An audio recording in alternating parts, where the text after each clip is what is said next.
mga wangs, welcome again to our YouTube channel. For today's video ay magpapakain po tayo ng ating alagang cocktails. So ngayon po ay 7 PM na po at kailangan na po nating mapuno ang mga crop nitong ating mga alaga. Para dyan sa mga baguhang nagha-handfeed, hindi po biro ang mag-alaga ng handfeed.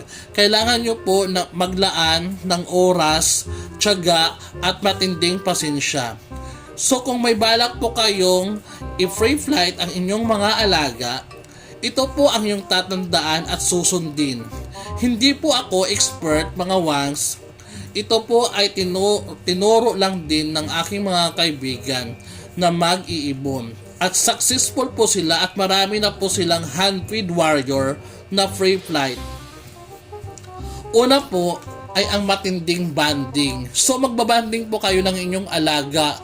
Banding sa kama, paglalaro, o isama-sama nyo po siya kung saan kayo magpunta. Yun po yung banding. Pangalawa ay ang tamang oras ng pagpapakain. So kailangan hindi po kayo malit, kailangan sakto po para alam ng alaga nyo kung kailan sila papakainin. Para hindi sila magtampo or kaya maano yung crop nila. Kailangan ubos ang crop nila bago kayo magpakain. So pangatlo po, tuturuan din nyo po sila ng mga tricks kung paano sila sumunod sa inyo. Para pagdating ng araw, hindi sila mag-flyby. Yun lang po mga wangs ang tatandaan at sana po ay nakatulong po ako. Maraming salamat. Ayan mga wangs, tapos na po tayo magpakain. Tingnan mo naman yung crop nila. Tingnan mo na din yung mga dinosaur natin. Ayan, busog na sila.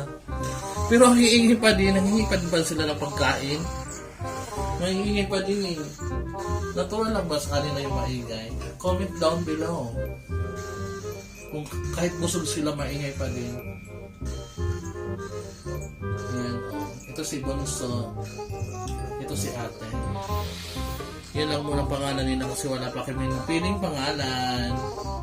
Comment down din below kung ano magandang pangalan mga wangs. Ito po ang panimula ng ating pagiging ibunan. Thank you for watching mga wangs. Sana patuloy nyo po kaming i-follow, i-subscribe at supportahan para madami po kaming mabiling ibon. Gusto po namin mag-every. Gusto namin magkaroon ng Macau. Wow, pangarap na lang na ibon yung Macau. Kasi 100,000 yun eh, mahal. Or kaya kahit man lang, kahit muna sa Sun Conure muna, worth of 10,000. Or kaya baka naman nag-extra na kayo ng mga Sun Conure, baka pwede nyo kaming abunan. Yung mga handfeed. Sige na please! That's all for tonight. Thank you for watching.